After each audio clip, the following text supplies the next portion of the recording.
Hello and welcome to another edition of Fixed on Racing, presented by Monmouth Bets. We've got racing all over North America for you in this show. I'm your host, Peter Thomas Fornatale, coming to you from north of the border in the Toronto bunker, leaving the Brooklyn bunker behind today, and we'll be joined for this entire show by a man coming to you from an undisclosed location where they occasionally let him out from looking at spreadsheets with fixed odds. He is Dallas Baker of BetMakers. Dallas, how are things? Good in Jamaica, Pete. I'll disclose the location. Big weekends racing down here, which we'll catch up to Negrani later on the show. But as always, big week on Monmouth Bets where you can bet fixed odds if you are in the state of New Jersey. Don't have to be a resident, just have to be within the state boundaries. Plenty of promos again, Pete, as we had last week. If you're a new account, sign up. Just go to Monmouth Bets, sign up. There's $50 waiting for you in an account. No strings attached. If you are a current existing account holder, deposit $50. You'll get $50 matched by just entering the code 16SEPT, indicating 16th of September. And we'll have a stack of races where you'll get your money back for second and or third. Most of the races we're going to talk about today on the show will have that scheduled for it. But as we mentioned last week, and for those just tuning in this week, if those races are decimated with scratchings, then that offer doesn't apply. So just check the website for that offer. Saturday morning, it's clearly up on the banner above each race if that promo applies. But at the end of the day, Pete, as we said last week, the main thing is you've got the promos and all of that, but it's just to get into and to enjoy fixed odds betting and the different layers that it gives you to take your punting to a different level. That's the main thing. Get in and enjoy it and have a crack at fixed odds betting. MonmouthBets.com. You'll see the different offers in terms of money back for finishing in underneath for each race there. And then as far as those promos go, whether you're a new customer or a returning customer, do not miss this opportunity to be handed free money. And we start off the show appropriately enough in New Jersey. We've got the Monmouth at Meadowlands meet. And to discuss it with us, bringing a man who you see all the time over at inthemoneypodcast.com, doing his write-ups on the In the Money media airwaves with me, or maybe behind the mic at Sam Houston. He's Nick Tamaro. Nick, how are things? I'm doing great, my friend, and I like the different stylings we're bringing forth here. You have pineapples on your shirt. I have lobsters, and Dallas is rocking the salmon look there. So we've got it all covered. All manner of food. It's a multi-course meal here. A cornucopia. Three good-looking roosters, eh, boys? That's right, absolutely. Nick, let's start off with the very first race on Saturday. Before we get to your thought, we're going to have a look at the market with a graphic that Dallas is going to talk us through, and we're going to look at a little bit of tape. Dallas, what are we looking at in this first race? Yeah, it's a bit of a wide open market for the first race to kick things off. Sedona Rocks is $4, Rock in the Bank $4.40, I should say, in the decimals, and next in line Vindicato $5, $6 for little JP. So yeah, very open market to start the day. And we are going to start right at the top of the things. Race 1, number 1, Sedona Rocks. This is a replay that Nick requested to have a look at. He's there in the thick of things for most of the race, and this is how it panned out. Whatchamacall starts to wander a touch. Here comes In Good Trouble. Grandstand side is lugging in badly. Whatchamacall, and that changes the complexion completely. Ben Sunny Island, In Good Trouble. Sedona Rocks to the inside. Ben Sunny Island, In Good Trouble. Ben Sunny Island. Watching the tape there of Sedona Rocks. Nick, talk to us about why you wanted to watch this replay and let us know what you think about this first race at Monmouth on Saturday. Yeah, I mean, I think when you're dealing with lower level claimers, especially doing something specialized on the turf like sprinting, what you want to see is form that's at least positive. And this filly's run well in her 3 recent turf starts for Holly Harris, which is her barn does not have a win this year, but I do think that in many ways she ran a winning race last time out. And I can't begin to tell you how big this 16 down to 7,500 drop is. Now, it's worth noting that the bottom level claiming prices at Monmouth at the Meadowlands are a little bit lower than they are at Monmouth, but this is still a big drop. This is a 2 life claimer as opposed to a beaten event. that she's run in the last few times, which had a mixture of horses in it. And I thought that she performed well enough last time to be a major player here. I didn't really think that a lot of the other horses that could take money looked all that scary. And I did like her ability to stay somewhat close pace-wise. So Sedona Rocks to me felt like a horse that was really, really worth betting in that opener. I like it. We'll pivot to later in the card. We'll go to race number 5. Once again, we'll take a look at the market with the graphic here, Dallas. What are we looking at as the card goes on at Monmouth at the Meadowlands Saturday night? Obviously, a thick race with the max capacity field at the moment before scratchings. Get Loaded is your favourite, 5 to 2 or $3.50 ahead of Never Personal, 7 to 2 or $4.40, and Bingo Star 9 to 2 or $5.50. The replay here is an interesting one. The 1, 2, and 3 saddle cloths all come from the same race. They finished down the track, but I'm sure Nick has some insights to it after we watch it. Here comes a run from Gustiamo, who sat a really nice trip in behind the leaders, and Gustiamo has now kicked for home. It's Gustiamo, but in the clear. Here's Lady Thor. Lady Thor down to the inside means some business, but Gustiamo still got plenty up front. A 16th to go. Down to these two. Gustiamo, Lady Thor is chasing. Gustiamo is drifting, but Gustiamo is best. It's Gustiamo who gets the win over Lady Thor. Charlie. Interested to hear what you think, Nick, is going to come from this one. Is this a key piece of form as we look at this 5th race on Saturday night? Yeah, I mean, in the replay you just watched, what you're going to see was the 2 Bingo Star was the 9 that day, and you're going to see a stride or 2 out of the gate. She gets steady pretty sharply, and the problem that presents in a turf sprint is that she just badly lost position, and you can't do that at 5 or 5.5 furlongs and be effective. And then in the midst of a bit of a rally later on in the race, she gets kind of sawed off an upper stretch again. And I don't think she would have finished any better than she did, but I do think there's an argument that she could have been 3rd. And, maybe her running line looks a little bit different at that point. So this is just a clear case of taking a horse that trip-wise had things go against her. Now, Jose Delgado is her trainer again after she spent that one race with Jose Camejo. And Jose Delgado had a Monmouth meet to forget. This is a trainer that we've seen win consistently upwards of 15 to 20% of the time. And he was just 7 for 63 at Monmouth. So I think sometimes it's a change of pace angle that you're going to get a guy saddling a horse at a different place, and maybe they'll perform a little bit better. This, of course, is a barn that we've seen do extremely well with a number of different horses over the last few years. And I do think that June 18th race, if you isolate it, is clearly good enough to win this. It also shows that she has the tactical speed to stay close. She's just going to need a better break from the gate, which she didn't get last time at all. Let's talk about race number 6. Last one we're going to talk about in this segment of the show. How is the market shaping up for this one, Dallas? Outlaw Country is your favorite at 5 to 2 or $3.50, ahead of Phantom Smoke at 7 to 2 or $4.40, and a bunch of them there around the $6, $7, $8 mark or thereabouts. And again, a replay that has multiple runners in the race, Pete. This one includes Jerry's Turn, Playground Region, O'Brien, and the eventual winner of the race and your favourite for this race, Outlaw Country, who you wanted to be on a long way from home. Captain Quick with a rally. Outlaw Country is now challenging and taking the lead. Also, Playground Legend starts to run on from the back of the pack. It's Outlaw Country trying to put it away, is up by 2 and got the jump. Late rally from Captain Quick and also Playground Legend, but Outlaw Country gets the journey and gets the victory. We watch that play out. We'll bring Nick back in to get his thoughts on this one. So this is one where I would ask anybody following along to bear with me for a minute, because the horse that I wanted to highlight was O'Brien, who broke from the inside post in this race. And one of the things that you can see clearly down the backstretch going into the far turn is that this gelding's rider, Angel Castillo, is very uncomfortable on the inside.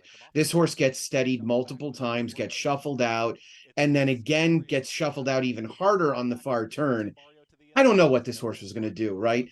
But he's going to be an enormous price. And you have to bet these kind of horses back because they had no opportunity in their prior start. And I thought to myself, here is a horse that has run decently on the turf in the past. I understand those races were at parks, and that form doesn't always get duplicated anywhere else. But they were good enough to at least give this horse some consideration. He's going from an inside draw to an outside draw where he is at least theoretically supposed to really prefer things, especially with the pace expected in front of him. And this is the kind of horse that if we were talking about having any kind of bet on, I had to bring it up at, what should be upwards of 25 or 30 to 1, even in the fixed odds market. A horse that just is the classic case of dirtied up, as we'd like to say, looking like the horse did not run well last time. And really, that was just a nightmare of a trip.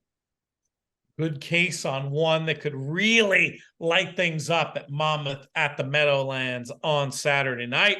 Nick, we appreciate you. We've got a ton more coming on this show. We encourage everybody to stay tuned as we'll take it to a break.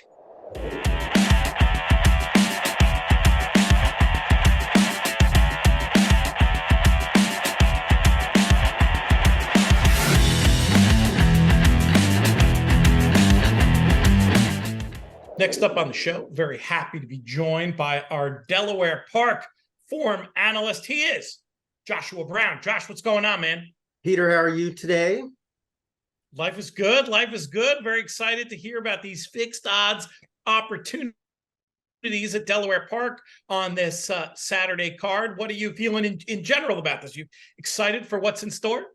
Well, of course, we have the big stakes race, race 7. I'm looking forward to announcing the Cape Henlopen. We got Tawny Port. We'll get to that, and of course, in a few moments' time. But I think we have some delicious fixed odds. I know some of the favorites are real standouts, but I think we can beat them, Pete. The weather's supposed to be gorgeous, and it's 8 races, and I got 4 of them to take a look at.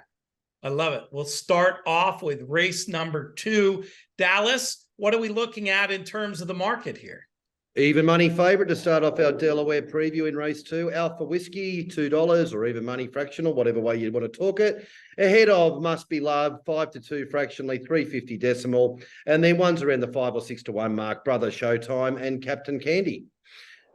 Whiskey needs to do a lot better at the top of the stretch. Touchdown Montage hugs that corner like a train on tracks and shot away by 2. Now Alpha Whiskey's getting on track in that purple cap and closing in a big way. And Bright Forecast is battling on 2. Touchdown Montage is huffing and puffing now. And Alpha Whiskey surges past them all. From off the pace today, Alpha Whiskey has won it.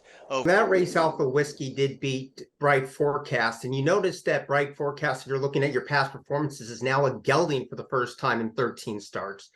So if you like the buyer speed figure here in the USA or any public speed figures you might use, Alpha Whiskey is hands down a one to beat. After I got the odds from Dallas, I cannot swallow 1.2 to the dollar, and I'm going to take a chance with the 5 Bright Forecast. I'm not saying the 1 can't win. The horse was a step slow, but I really like the fact that Bright Forecast has seen tougher company. The horse was down at Tampa competing against some $75,000 horses in Pete. That's one of the highest classes down there before you get to stakes race competition. So I'm going to go with the gelding angle. I'm going to go with the key race angle. And I think Bright Forecast is going to try to turn the tables. But if it runs 1-5 all day long, Alpha Forecast over Bright Forecast, or Alpha Whiskey, I should say, I wouldn't be surprised. And, that's the kind of thing you can mess around with when it comes to using the tote betting in conjunction with the fixed odds betting, as we've talked about before on these airwaves. But being able to lock in that value gives you an opportunity to set up some equity and then maybe cover some other possibilities when you're looking at the traditional modes of betting. Let's pivot to race number 5, and we'll start off once again with a look at the market. Big field here, Pete. Yeah, big field here, Pete. Sigmund is your favourite, though, at 3 to 2 or $2.50 decimal. Ahead of a bunch of them, really. Carico next, 5 to 1, $6. 7 to 1, Makoto, $8. 8 to 1, Bow in the back, $9 decimal. And I missed one down the bottom, Kidden's Clown, $7.50 or $7. 7 to 1. Let's take a look at some of the tape in here, specifically having a look at what Coronova looked like the last time around.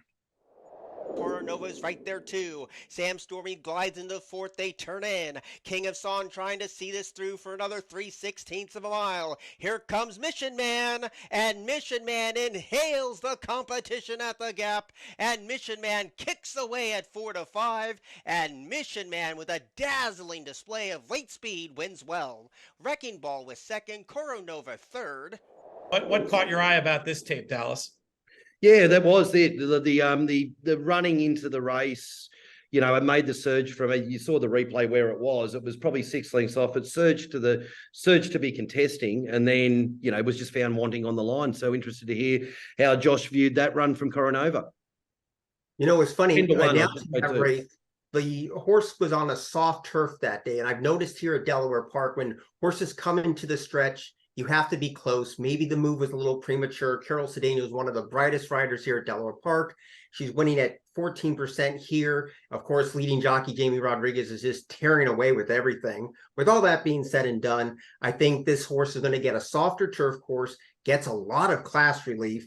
And on our morning line was 8-1. There's no way you're going to get that. The jockey trainer combination of Lynn Ashby and Carol Cedeno, Pete, they've had 3 mounts together. 2 of them have been wins. I think this is going to run over all day long. With that being said, if the also eligible number 12 Sigmund draws in, that one is very deadly. And a big key word is if the horse draws in. Let's move to the 6th race, and we'll take a look at our graphic here displaying the odds. Dallas, give us a rundown. Well, it's a race in 2. Well, not really a race in 2, but we got 2 competing for favouritism. Mystery Mo at 5-4 or $2.20. Speargun at 3-2 or $2.50. And the next, My Danny Boy, 4-1, $5 or Stacks of Silver, $6. And the replay here is Mystery Mo. Now, Josh has asked to have a look at the first 400 metres of this race. So I'm interested to see why that is. So we'll have a look at the first 400 metres and then see what happened at the tail of the field. And we'll come back to Josh just to find out why. Scoop dog today, but Severe breaks as smooth as silk. My Danny Boy is going to chase this lonesome leader, and Brother Brad came away in a good stalking position at the 7.5. Chase throughout. Mystery Mo is getting on track in the white cap. They turn for home, and here comes Mystery Mo. Mystery Mo's up the inside trying to get past Severe, who drifts out badly. 1 furlong to go. Severe still giving plenty. Mystery Mo is still chasing, but they couldn't beat what they couldn't catch. And they could not catch Severe today. Mystery Mo was second. That race from August 3rd here, and Josh will bring you back in to explain why you wanted us to take a look at this tape. Well, the horse you saw in front was the name of Severe, and that horse has Timeform US pace ratings of 117. When Severe pops at this track, you cannot catch. Mystery Mo ran second to this horse. Guess what? Severe's not in the race today. The caveat to that is when you're looking at your past performances, Mystery Mo has ran second 4 consecutive times. So has burned a lot of money as the favorite. This is a very good race to bet all day long. Any one of the 6 can win. But on the paper race, based on speed figures alone, the 4, Mystery Mo can stalk and pounce. And I'll tell you, this is one of the greatest trainer angles. I love how the racing form has populated trainer stats in the data. Greg Compton's only winning at 19%. And of course, I say only, someone slaps me across the head for saying that. With that being said, he is winning 30% of the time in allowance competition. I think this race, the 4 Mystery Mo in the back class, the winner's circle goes to that horse today. 19% good, but 30% better, to your point there, Josh. We've got one more race we're going to talk about with you in this segment, Josh, and it is the big one, race number 7. Dallas, will bring you back in to give us an overview of the market. Tawny Port is your favourite at even money. That is dominating the market, obviously. But Command, when I say dominating the market, not quite. Commandeer is 5-4, $2.20. Josh, will it be one of these at the top of the market that we're going to want to take a look at here, or can we bring in something at a little bit more of a price? Well, I wouldn't say raid the kids' piggy bank because I think this race spoils between Tawny Port and the 8 Cross Border. Both of these horses have had grade 1 competition, and it's really rare, guys, to see a horse like the 8 Cross Border race in hurdle races who was in the grade 1 Sword Dancer around this time last year. The reason why I'm going with Tawny Port, unfortunately, we didn't have the replay for this race, was the horse was off of a little bit of layoff 2 starts back. The horse clipped hills and almost fell. When that happens, in my personal belief as a racetrack announcer and or handicapper, I think the horse loses all chance. Last time out at Saratoga, won for fun over 3.5 lengths and everything is said and done. There's a touch of pace. 1.5 miles here at Delaware Park almost starts as the horses leave the first turn. I think Tawny Port's going to relish this 3-turn affair. If Tawny Port doesn't show off for Christophe Clement, Cross border's knocking on the door, but one of my better bets of the day, especially in fixed odds wagering, they got to beat Tawny Point in the Cape Henlopen Stakes. Love it. Great stuff, Josh. Really enjoy your work behind the mic and also here on our airwaves. We'll definitely have to have you back on soon. Dallas, before we go to our next break, what can you tell folks about promos we've got cooking with Delaware Park on Saturday? As we've been mentioning, Pete, the same sign-up bonuses for new account holders. You get $50 free off the bat, no strings attached. Anyone who's an existing account holder, you put in $50, you type in the promo code 16SEPT, meaning 16th of September. Pretty easy to work out. Then you get 50 for 50. Or then on the races, as we mentioned, most of the races we spoke about are all slotted to be money back for second or third, but depending on how scratchings goes on the morning. So for the second and third money back, just keep an eye on the site, clearly stated at the top of the page when you're having a bet on Monmouth Bets, just to clarify whether it's money back for second or third, money back for just second, or money back has gone away because there's too many scratchings. Very straightforward when you look at that Monmouth Bets website. So or app, don't worry too much about the specifics of that. It'll all become clear. All right, we've got more action coming up right after this.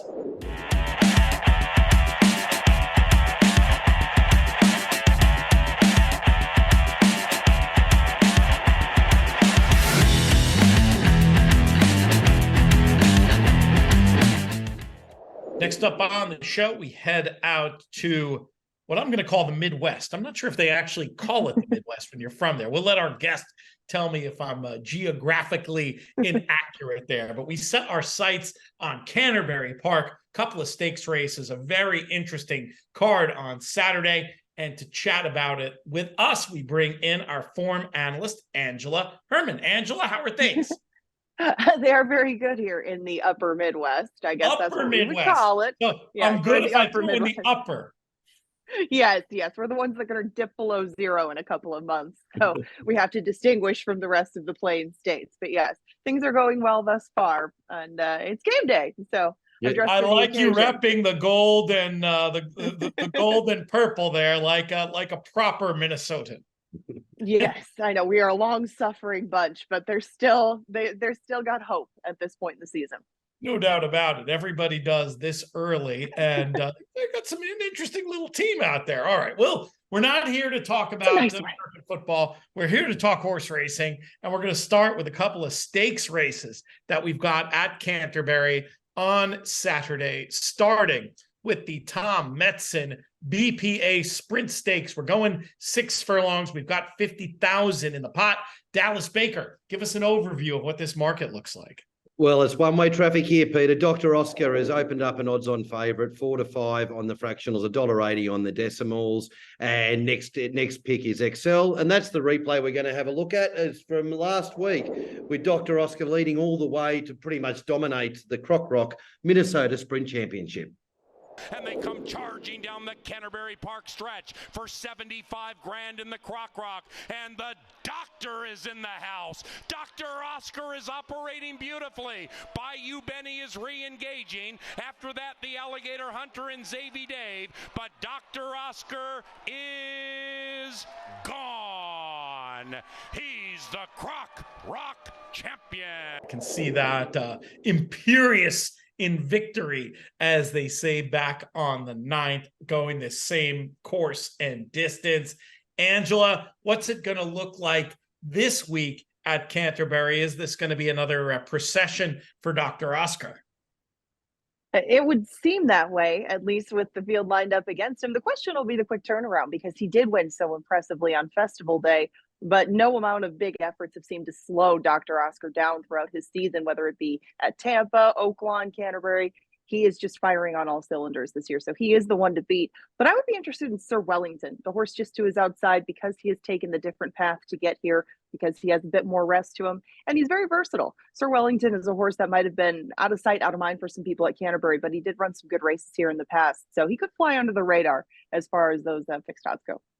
What are we looking at, Dallas, for Sir Wellington in this? Sir Wellington third in line at 5 to 1 or $6, Pete. Yeah. Would you be happy enough with that, Angela? I would be happy enough with that. Really, anything outside of Dr. Oscar is going to provide you decent value. And even though he's going to be a very, very solid favorite in that spot, I still think that there's some possibilities to make vertical wagers with him and with Sir Wellington, just with some of the closers that are involved, like Deflator too. There's an interesting mix behind him, but there really is a substantial gap, at least at this point in the year, between him and the rest of the competition. He's just so impressive. And that's an idea that keeps coming up as a way to use your fixed odds betting on Monmouth Bets as a companion to maybe approaching some things in the vertical exotics with your tote betting as well. Very, very interesting approach. On that, Pete, we might have some news for next week. Even there might be a slight chance of it. Little term, still to be defined, same race multis. Can't really say too much about it just yet because it might be up for this weekend. But essentially what it'll mean that you can have basically pick a winner into a place getter running into up to the first four. Second, third, fourth has a different price to it. So you can basically construct your fixed odds like you would an exacta or a trifecta or something else even as well too. So we'll talk more on that when it becomes official. But there's also going to be more news coming for different bet types on fixed odds probably next week. I love the creativity being shown, Dallas, and we'll definitely dive into that when we can. As far as race 8 goes, we'll see if the doctor is in, but we'll proceed to race number 9, the Shakopee Juvenile Stakes. 6 furlongs once again, 50,000 for these 2-year-olds. And what are we looking at in terms of the market? A little bit more open here, Dallas, than the last one? Well, it's come up a little bit. The way that our modelling has come up with it is a little bit in contrast to the morning line, actually. So we've got 2 favourites pretty much equal. Out of the Dark has actually come up as a $2.40 or 7 to 5 favourite. On top of Extreme Smoke Show, $2.50, 3 to 2. So split hairs between them. And the morning line favourite was actually General Battle Axe, but we've come up with it at 10 to 1, who did finish in front of its stablemate Out of the Dark last time. But we're going to have a look at this replay that featured both of those 2 horses. Again, this was from last week in the Northern Lights Futurity. You've got General Battle Axe near the lead and Out of the Dark way out the back. View is trying to give them the slip. It's Frosty View from Johnny B. Ghani, who beat him last time. Between runners, General Battle Axe is firing. That one's to the inside of Superstar Swank. Frosty View is giving them the view of a backside that's going to head into the winner's circle as the Northern Lights Futurity champion. It's a high five for Harry. That tape run and see how it plays out. That is a very interesting difference between the fixed odds and the morning line for sure. Let's bring Angela back in to get her thoughts on this one. Who do you like at the prices when it comes to this 2-year-old stake on Saturday night? We had a bit more value last week with General Battle Axe, didn't we? He ran very, very well, even though he was second best on the day. I'm still more interested on the price offered on Bourbon Aficionado, the horse on the inside. Even though he's coming off the turf and the figure didn't come back that great, he had to wait and wait and wait to make a move. He has a pedigree that's versatile enough for dirt and turf. And even though Mac has had very good success with his fillies in this race, he brings in a couple of them. And I think that he's going to end up being the longer price of the 2, and they bring a lot of ability to the table respectively. So I would take the better price with him and definitely lean towards the rail horse. A Maryland bred looking to make his mark in Minnesota. I like that angle for Bourbon Aficionado, a name that I can get behind as well, despite the current incorrect beverage for that one. But and for Bourbon Aficionado, 7 to 2 or $4.40. Angela, how did you see those 2 stablemates? That I was a little bit surprised to see how the modelling came up with such a big gap between them. Out of the Dark did sort of run home, did get a little bit lost halfway down the straight, and General Battle Axe probably got the good run. How did you assess those 2, from the stablemate point of view?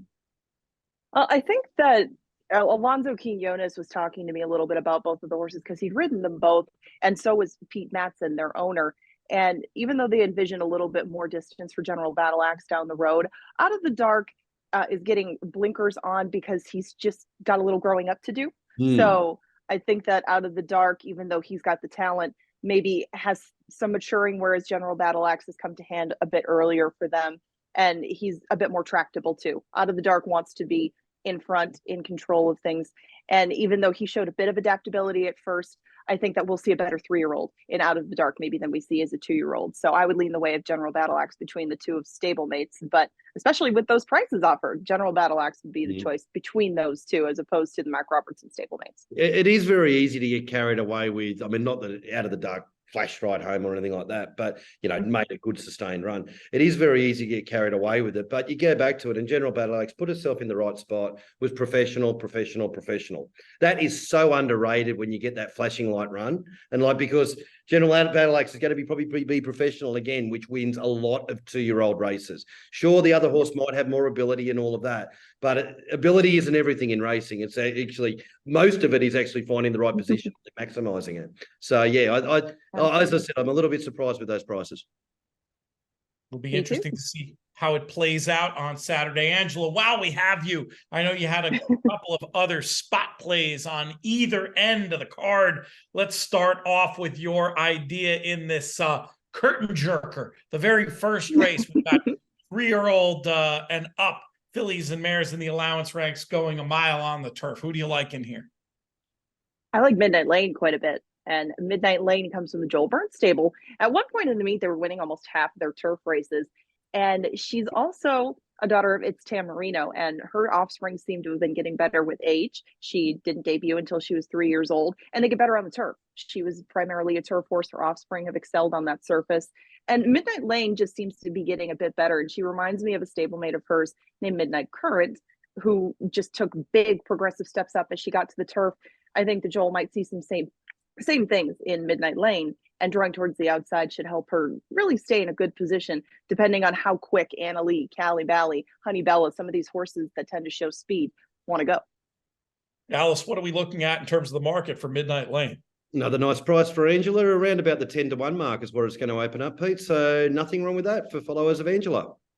No, that sounds very, very good. Let's go to the opposite end of the card. We've got the dime claimers going 6.5 to close things out at 11:05 Eastern time on this Saturday night Canterbury card. And we've got a big full field. Who's your fancy in here, Angela? Well, my fancy is one of the outside horses. If we like Bourbon Aficionado, then we have to like Rambling Gambling Man a little bit to close the season. And Rambling Gambling Man is going to make his first start for a tag, but he does follow a good pattern that Bruce Rieken has used a couple of Septembers in a row. Now, he missed last year, but September of 2020 and 2021, he dropped a couple of horses that sort of fit the pattern that this horse has been taking into a 6.5 at this level and won.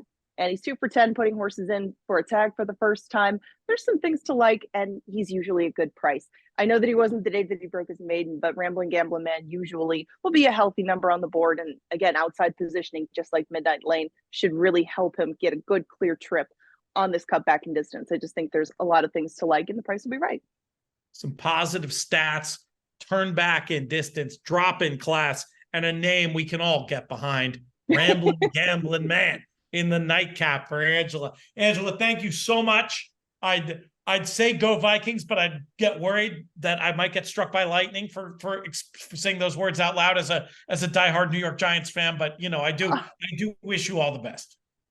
Hey, you already got your digs in last playoff season. You can say go Vikings. That's just fine, unless you'd like me to bring up week 1 for the Giants too. Yeah. I could do that. Fair. But we'll just go with go Vikings. There you go. Go Vikings. Thank you so much again for having me on. This was fun.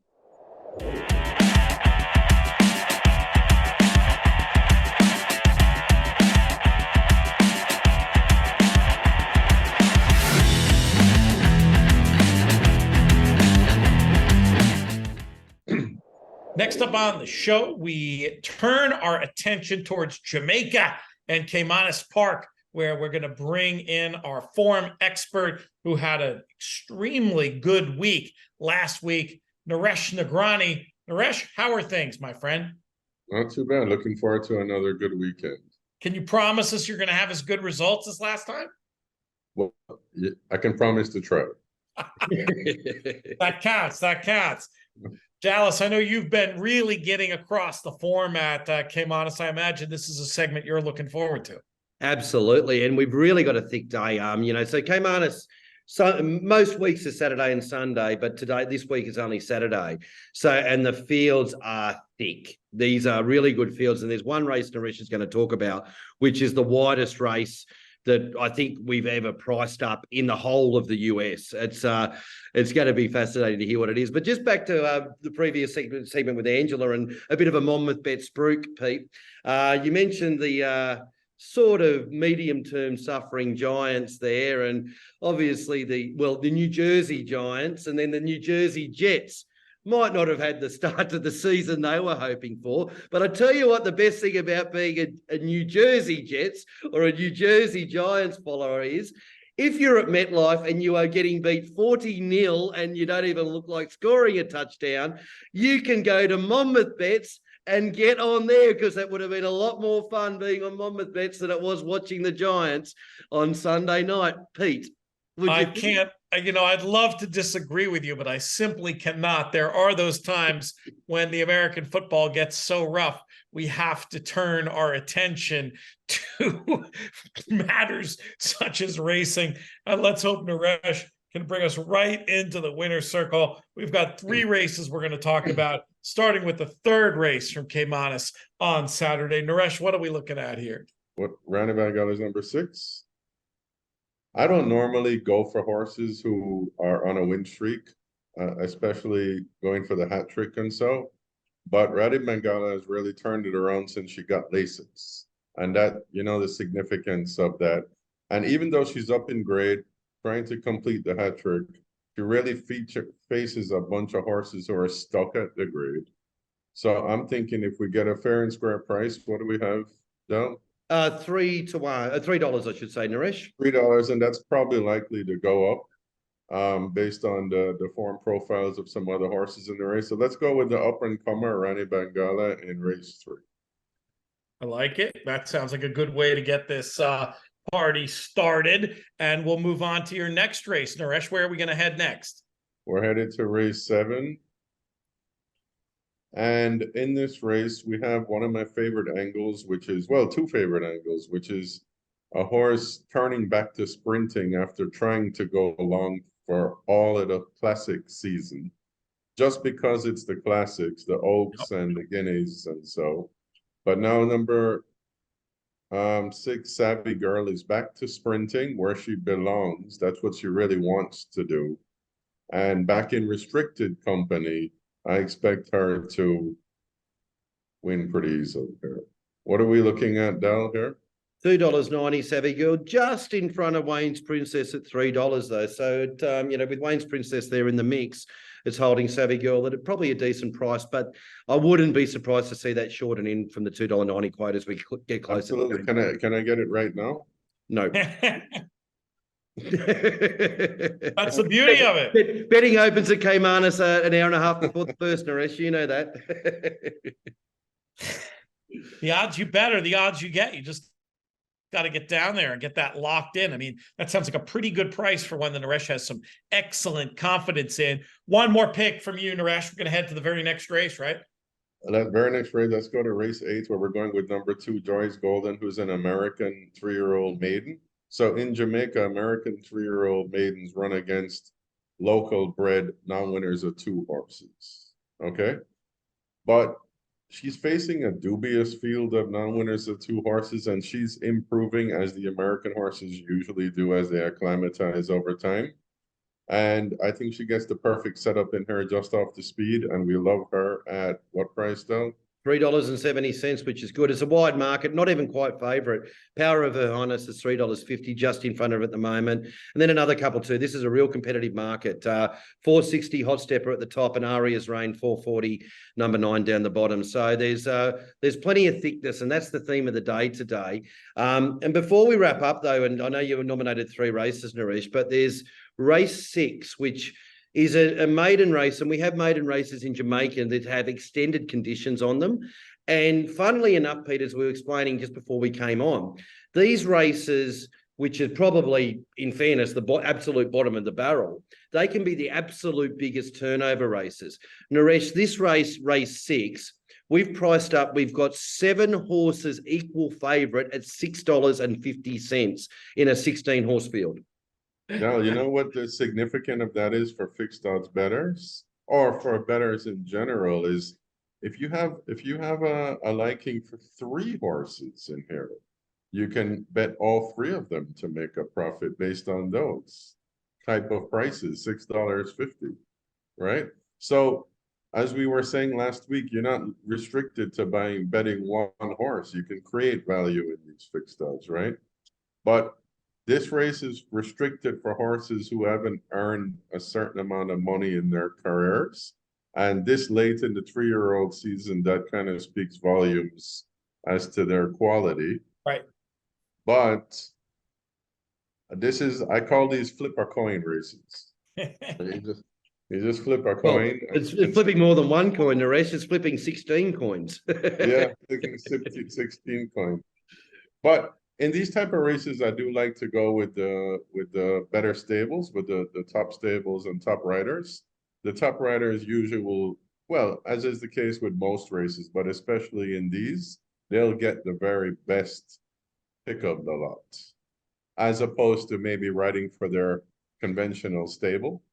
They will get the very pick of the lot. So Golden Loyalty #1, if I had to pick, if Dallas put me on the spot and said, make a bet right now, only if he gave me bets on the other 3 horses. Right? We'll see how generous I am, Naresh. I would go Golden Loyalty. And the reason for that is he has a lot of pace. And that counts a lot in races like this. Sometimes you got to get those feet held to the fire. Naresh, we appreciate you coming on. We appreciate all of today's guests on this Fixed on Racing weekly show, having so much fun for Dallas Baker and the BetMakers crew and all the tracks we're representing. I'm Peter Thomas Fornatal. May you win all your fixed odds photos.